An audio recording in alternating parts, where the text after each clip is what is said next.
তাজমহল শুধু প্রেমের প্রতীক নয়, এটি ভারতের ইতিহাসের গৌরব।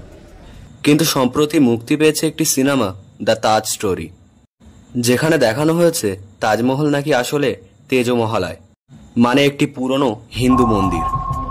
এখন প্রশ্ন হলো, এই দাবির পিছনে কি কোনো প্রমাণ আছে? চলুন দেখা যাক সিনেমার কথাগুলো আর বাস্তব ইতিহাসের মধ্যে আসলে কতটা ফারাক। ताजमहल, ये देखिए मुगल वास्तुकला का शानदार अजूबा।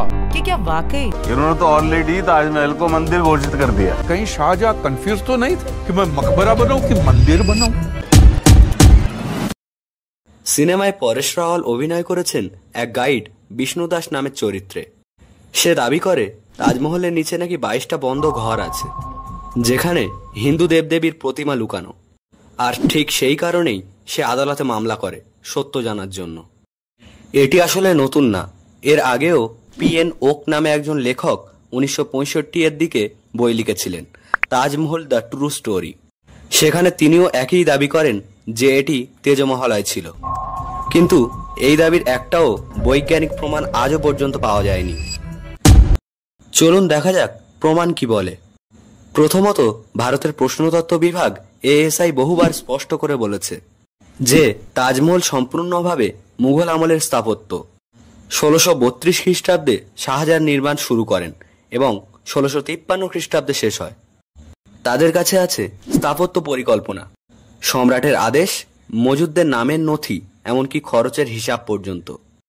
অর্থাৎ তাজমহল কবে, কিভাবে, কারা বানিয়েছিল সবই প্রমাণিত ইতিহাসে। দ্বিতীয়ত, সিনেমায় বলা হয় 22টা বন্ধ ঘর, এর কথাটা ভুলভাবে ব্যাখ্যা করা হয়েছে। সেই ঘরগুলো আসলে রক্ষণাবেক্ষণ ও সংরক্ষণের জন্য তৈরি টেকনিক্যাল রুম, যেখানে কোনো প্রতিমা বা মন্দিরের চিহ্ন পাওয়া যায়নি।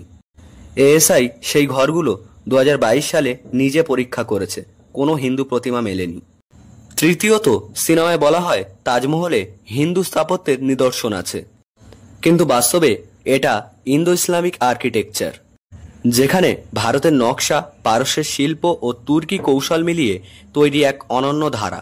এটাকে কোনো একটি ধর্মীয় স্থাপত্য হিসাবে দেখা ভুল। এবার চলুন দেখা যাক সিনেমার ভুল ও লজিক। দ্য তাজ স্টোরি সিনেমার সবচেয়ে বড় ভুল হলো এটি ইতিহাসের সভ্যতাকে প্রমাণ ছাড়া প্রশ্নবিদ্ধ করেছে। একজন গাইডের চরিত্র আদালতে মামলা করে DNA টেস্টের দাবি করেছে, কিন্তু বাস্তবে কোনো মানবদেহ অবশিষ্ট নেই যা DNA টেস্টের জন্য ব্যবহার করা যায়।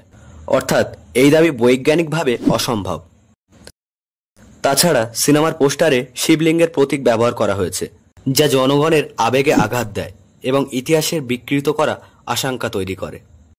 পরেশ রাওয়াল নিজেই পরে এক সাক্ষাৎকারে বলেছেন যে সিনেমাটি বিতর্কের জন্য নয়, ইতিহাস নিয়ে প্রশ্ন তোলার জন্য, সেটাই দর্শকদের বুঝতে হবে। প্রমাণ অনুযায়ী তাজমহল বানানো শুরু হয় 1632 খ্রিস্টাব্দে। শাহজাহান আদেশ দেন তার প্রিয় স্ত্রী মমতাজ মহলের সমাধির জন্য। প্রায় 22 বছর ধরে 20,000 শ্রমিক ও কারিগর কাজ করে, আর এটি নির্মাণে প্রায় লেগে যায় 32 মিলিয়ন রুপি, যা তখনকার অর্থে বিশাল অঙ্ক। এই তথ্যগুলো শাহজাহানের নিজস্ব নথি, বাদশাহনামা ও পারস্য ভাষার নথিতে সংরক্ষিত। অর্থাৎ ইতিহাসে কোনো ফাঁক নেই, সবকিছু স্পষ্টভাবে লিপিবদ্ধ। তাই তাজমহল শুধুমাত্র প্রেমের গল্প নয়, বরং এক স্থাপত্য, অলৌকিক ইতিহাস। সিনেমা হতে পারে কল্পনার, কিন্তু ইতিহাসে ভিত্তি হতে হবে প্রমাণ। যে তথ্যের কোনো প্রশ্নতাত্ত্বিক ও বৈজ্ঞানিক ভিত্তি নেই, তা ছাড়লে বিভ্রান্তি বাড়ে, জ্ঞান নয়। তাজমহল আমাদের ঐতিহ্য, সেটাকে ধর্মের চোখে নয়, ইতিহাসের চোখে দেখা উচিত। আপনার কি মনে হয়, এই সিনেমা কি সত্যিই ইতিহাসের বিকৃতি নাকি সত্যের অনুসন্ধান? কমেন্টে জানাতে ভুলবেন না।